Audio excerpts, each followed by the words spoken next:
Новости в эфире. Добрый вечер. Эти следующие 20 минут смотрите коротко о событиях понедельника, 3 апреля. Бүгін жүгісайға үбірөйдәқ тәрәхінен комсомоллар мұхынылар. Нүрбаға көтер герибін ұтары сырдатар үлесі ағыланна. Өлен лұғын бұл чүттарығар, бұл бравлатығар контролу ұйттылар. Бүгін сақасыргер комсомол төріттеміте ағуын бес сылын білеті әтілер. Үбілөйі көрісі республика рас ұлығыттан, қоратыттан комсомол бәтерәнлері мұхынылар. Тәрәхіні үтчет политикатын министерсті бәті илән сағалан ұйтты. Бүгін күн бастықан арығар Национальный библиотека әрге жетігер мемориальне досканы үріләқ бұғығар еділер. Бәшәр департамент салайчыта Людмила Павлова мемориальне доска библиотека әрге жетігер ұйамыта историческа солталағын білеті әті. Бұ жиға тұхынчы тоғыз сүрбе бір сыллаққа қолын тұтар сүрбе бір күнігер бастақы Жығускайдағы губернскай конференция болан тұрарда. Онтан күн ikki саңарығар оғыды барығығар комсомол үбілөйін білетер өріләқ тәрәхіне болды. Манна вице-президент Александр Акимов бетеран комсомоллары әғірділәті. Президент Вячеслав Туров жағылынан республика социально-экономическая сайдытығар жоғын қылаттарын ехін Галина Кокшарскаяға народ қағайыстыватын жөләқ үләхетеден ат еңірділді. Оттан мақтал сұрығынан оғыды барығын директора Фаина Авдеева, правительство председателін солбиятчы Александр Власов, онтан да атықтар нағырадуанылар. Комсомол бербітел бәқ. Во-первых, комсомоллахы чоға күрук иннеге жан армияға дағаны, бұл гражданға дағаны. Онан жонта халы қан бағар баққын, комсомолта халы қан бағар баққын, онан иннеге жүліған, үләді атығын передовик болу қан бағарады. Еті бейді. Отта халалтаа кейден баран, комсомол терттеті халы армияда халы бітін комсомол кетірттіні, ол бүдіуге дағандар екімайы кетері болу айджаны. Ул бітін бағам болды. Саас келен соғыруттан көтердер келелері чуғахата. Россия үрдінен 2 край сааскы бұлды көңілі әбеті. Сақасыргер сааскы бұлды көңілі рәбетер бұбар туғынан правительстваға бойы бастықы декадатығар бұхар ектірі. Онтан нүрбалар көтер герибін ұтары тәрәхіне сағалан нәхіленяға сырдатар үлін ұталар. Нюрба улуғығар Жакускайттан эпидемиология, онна санитарный надзор сетті кихилях бригадеті кәлен үлеләті. Көтер грибін ұтары ұтылықта қамсағын қайдақ барар ихерін, туақ жағалар ұлылы бұттарын бәрі беркелер сыллақ үлі ұттылар. Көтер грибін ұтары үлелерге анан улуска тәрілі бүт қамылғия чилеттерін, тұға хайыстыватын үләхеттерін, предпринимателері, онна тұстақ тәрілті специалистерін, салаячыларын кытары улақан сүбе мұньяқ болды. Надзор үләхеттері Нюрбаға ұтылар, Тәрәхін үлі тұхынан сихили отчоттары ихеттелер, бапростарға қоройдатылар. Манын тахынан атыға әргенге, ахылыққа сығандақ лицензиялар, сертификаттар тұстарынан білігіндерділер, сөптөк сүбелері берділер. Нюрбалуғын көтер фабрикатығар үрітті өткенлер қаддақ үлелі қамнылар оларын көрді бет. Ол күрдік бәрі-бер көтімігінен көтер фабриката білеген бәтінері ескі ағынан бұл хәрәтер жағалары көтер гирибе кәлбәтін тұғығар анал жағалары ұлынан үлелелерар. Бәрі-бер көтімігінен эпидемиология, онна санитарный надзор қамылғета Нюрбаға көтер грибін ұтары бұланна мұттәрәхінлер ұтылаларын бұхардылар, үләні қаңатарға, сөптөк тахымға тахарарға рекомендация берділер. Сақасыргер Канадаттан бизоннар лоқсы yoқтыры. Бұтығынан бүгін Сақа информационный агентствата ехдінлері. Отут бизоны өліні чөстірін паркатығар ботама үрәққа ит яқтыры. Кыыллары олықстарғанан ботамаға қотон тұппыттыры. Маннық эксперимент андойдуға анбастан ұтылар. Бұл идеяны Сақасырын айылға қарыстабылы министерствата келер бетін президент Вячеслав Туров өйен Канадаға бизоннары ұғатарға комитеті интерехірген ұлсыған үлеләті. Программа сүрін сығыла ойыр бизоннарын Сақасыргер ұғаты. Сырын айылғата бизонларға сөпті бәхерден Канада учунайдары беретілер. Бұл программаны министерстве өссі 10 сыллаға тоңыр бұта. Аспыт сайын Сақасырын бөліға Канадаға Лосиный островден национальный паркаға сылжан бизонлары қайдақ ителерін көрін кәлбіті.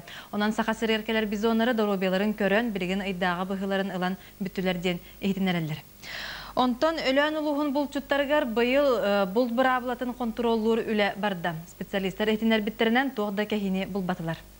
Бүгүннерге кыл табаны бултаһын сезонат мемүктенен болчуттар берелибит лицензияларын туханан бултан участоктарыттан киттеләтиләр. Hem bultanнабыт, онна та бу сүзләре битән яһар. Лицензия бутым, җөрдөнчә лицензияны бирәнчә. Мактан бартын там зоготок колы та туттардым. Улуска барта түрден сетте родовой община, сетте государственный терилтелер булдунан жарыктан аллар. Быйыл тыға айстытын управленията булду терриер контроллур терилтелер бұланнақ үлені ытаннар, бұл брабылатын тутуғуну контроллур рейделер көрдөрүлөрүнен бултағынға улахан кехилер тахарлы батылар. Бұл сезон түмігінен әтия қанада манныгы. Басатан туран нормативно-правовой основаларын бұл родовой общиналар онна государственный предприятиялар сетте терилте долгосрочный лицензия ыланнар бұл сезон ағылабыттыра. Бұйыл лицензиялары шапка барда. Быйыл улуска түеттерилте әти тутуунан жарыктанна. Аспыцылларга бултамбыт әт квитанцияламакка улус тасыртүгәт таққарыбит боллағына быйыл бұйла бәрәдектенді. Бұлчуттар заготовительдерге бултамбыт әттерін тутатына уқатчынан ағыстылар. Бултаһын хотугу төрү толоқтоқ жоңға әттергер ханнаргар иңпит жарыктара болар. Розалия Ивановна Полуектова 2 сыллағыта пенсия тақсығыттан родовой община теринен кергенін кытта тыға хылжан бултахар. Улуска әт бұланы толутугар үлеләхәр. Бүгінлерге қаңала сұлуғын ұлақан ағын Саха Республикатын үтілі бұраға боксаға Республика қасыты күлләқ чемпиона, бокса сайдаргар сүді қылаттағы спорт бәтірәні Иван Трофимов кәрегер боксаға Республикатағы бірті ринг турнирі болды. Ақсыз төгілін ұтылар турнирге амматтан, мәй қаңаластан, Жакускайттан, етені қаңаласын электеріттен 1990 ағыз, 95 сыллақ төріғ әдір боксиодар күттіні ұлдылар. Күрәк қылавны сұжетінен боксаға СССР спордың мастера кикбоксинга Республика 10 төгіләқ чемпиона Василий Павлов үліләді. Үз күн ұстата спортсменері сайсары крестьянская рынок ағынан өлінен қатшыды. Оттан Туймадов АПК күрәк генеральный спонсорынан болды. Бірті өрін түмігінен түрдің төт келе яғыңа керсіз Виктор Пудов тренердақ 14 састақ кескіл Белолюбскай турнир бастың боксурын атын сүген анал кубакка тегісті. Күрәқтегі кайылақтыра медальлерінен оны қаңала сұлуғын етене ұлықанан балығатын коллективтара, меценаттар, Иван Семенович Чугас Жона Трофимовтар жекерген тұрырбыт сыналақ біристерінен нағрадыланылар. Турнир кайылақтырын ұлыс бағалығын бастықы сол бұятчы Григорий Сысоев әғарділәті. Әдер спортсменлер бұл күрақтан тірі қылан Сибир, оны Дальний Восток регионығар баран стихляқты күтталара бұда сырыға чемпион атын сөкпіт боксердар республикана аттықтыраден тіриятчілер әрелләқтір. Онтан намылуғын бұлчыттары спорттен күріқтігіге мұхыннулар. Еккіз қомыстаққа болбыт ұлыстағы бұлчыттар күріқтігілері бәрт сіргәқтігі асты. Сонын күріқтігіге бігеген амна корреспондент Лира Винокурова сырытты. Бұл спорттен атын күріқтігіттен ұратыта ден бұлқа сығыннақ күріқ. Манна кобақ, көз, қас, барыларын, көтілерін, үтігінлерін саңын ұтарға күріқтігілер, онна бұлчыққа саңын ұты культуратын өреті болар. Спорттен күрәк саңа өйдейенерер болан намылуын бұлчыттары өкшілері саңардың күрәктігіге күтталар. Хамын тренер күрәк атты тәреккет да спорттен. Қанды патам ғынан бараны, кейі табан сөйт. Аяқшыдар күнер кейі бартын ақтыры да аяқтайын бара. Бәйі қағалам бұлар. Қанды үскі өттің үшеді беліне келем. Үшіге бұлчыт түрден тұттулақ, бұлда сөйдіяқ боларын көрдірерге тыңағынақ эстафета ұйтылынна. Ол күлді командалар балаққа тұроран костер оттан кім түргенник чай оргутарыгар, қайығарынан тебінен сылы таба этарға күрәқтестілер.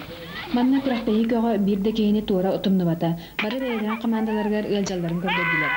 Бұл екі сылын ұтылдар бұлчыттар күрәқтегілерін туғынан қылавны сөже мәнді кетер. Бұлчытта күрәқтегілері ден бастан сыйла опыта тастағыта бұлчыттар бәбәрін икірлерін электр бұлчыттары.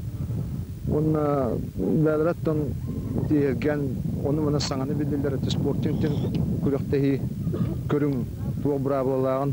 Күрәқтегі бары көріңлерігер үшігеттіктен бір самағалақтырын көрдерін Мадут государственный үндарный предприятие бұлчыттарының командада күйілағынан тағысты.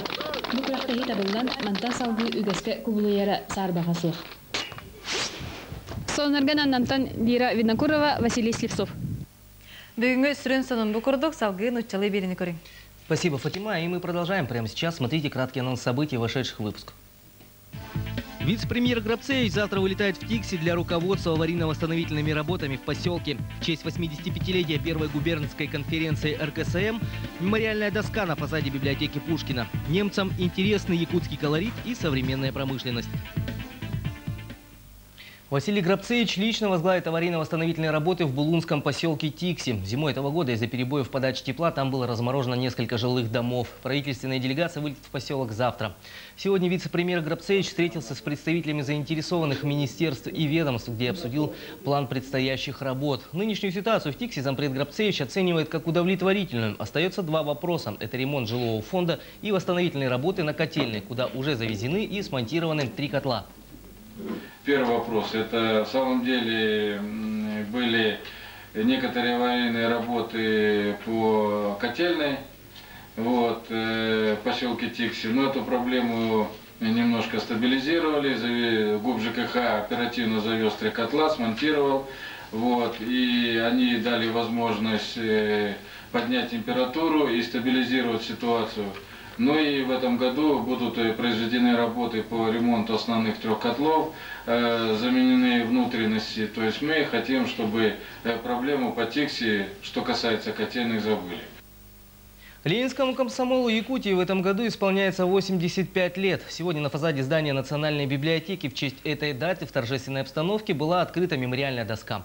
Ровно 85 лет назад в этом же здании в марте 1921 года прошла первая якутская губернская конференция РКСМ.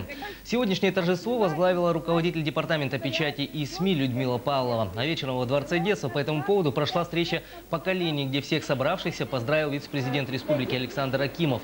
За вклад в социально-экономическое развитие республики почетное звание заслуженного работника народного хозяйства получила Галина Кокшарская. Благодарственные письма были вручены заместителю председателя правительства республики Александру Власову и Фаине Авдеевой, директору Дворца детства. Другим событием. Уже вторую неделю в Нерубинском Улусе работает съемочная группа одного из телевизионных каналов Германии. Они снимают документальный фильм о якутском колорите и обычаях, затрагивая между тем производственные проблемы. Наши нерубинские корреспонденты подготовили материал о работе в Улусе съемочной группы второго берлинского телевизионного канала. Рассказывает Саргалана Федорова. Съемки документального фильма о культуре народа Саха, век индустрии и развития промышленности в республике произвела рабочая группа под руководством редактора отдела документальных фильмов берлинского телевидения Дитмара Шуманна. Цель нашего приезда – это снимать 2 короткометражные фильмы в длине 45 минут о богатстве России, об алмазах и тоже о золоте. В этом месте мы снимаем здесь с якутскими людьми, которые добивают недалеко отсюда на Кине алмазы. Это цель нашей поездки – показать, как богата ваша страна. Одним из героев фильма стал молодой спортсмен Василий Ефремов, работник Накынского месторождения алмазов. Съемки фильма проводились в селах Чапанда, Антоновка и в самой Нюрбе. Дальше кинодокументалисты вылетели в Накын для съемок героя фильма на рабочем месте. Вместе со съемочной группой берлинцев в Якутию приехал продюсер фильма Сергей Николаев, наш земляк, уроженец Марского наслега. Я очень рад, что здесь, в Нюрбе, мы сможем иметь возможность снять людей коренной национальности, которые наряду со своим традиционным образом жизни, занятием коневодством и скотоводством, также обрели технические профессии. И у нас, у якутского народа, формируется свой пролетариат. Продолжение фильма будет сниматься и в летнее время. В следующий раз в Нюрбу Дитмар Шумен планирует приехать на национальный праздник Исых. Общество «Дисплей» отметило свой юбилей. В рамках празднования прошло торжественное собрание, на котором были подведены итоги 15-летней работы. Если в начале образования компании в ней трудилось всего 6 работников, то теперь в штате 120 человек. Были отмечены ветераны, проработавшие в компании 9-10 лет, и лучшие работники. Министерство по делам предпринимательства республики наградило юбиляров почетной грамотой за вклад в развитие малого предпринимательства Якутии. Другим событием. Якутский авиационно-спортивный клуб – самостоятельная спортивно-техническая организация в составе Российской оборонно-спортивной технической организации «Росто». Регулярные занятия со спортсменами здесь начались в 1985 году. С тех пор ежедневные ряды парашютистов пополняются. Спортсмены покоряют все новые разрядные высоты. Однако единственной непокоренной высотой клуба сегодня является его финансовая стабильность. Бестужево Марлинского 5. Отсюда для многих спортсменов и просто любителей экстремального отдыха начинается дорога в небо. Сегодня каждый желающий старше 15 лет может совершить прыжок с парашютом. Для этого необходимо только записаться в группу подготовки и пройти курс обучения. Прыжки выполняются с самолета Ан-2 на надежных парашютах с использованием запасных парашютов и 2 страхующих приборов. Выезд на прыжки происходит организованно на заказном автобусе от клуба рано утром. Чуть больше часа в пути, и мы на месте. Именно здесь, на аэродроме Немигюнце, с 1985 года около 300 человек совершает свой первый в жизни прыжок. Однако и в небе есть свои проблемы. Сегодня клуб находится на самообеспечении. Для того, чтобы организовать прыжки для спортсменов и любителей, организация вкладывает немалые средства.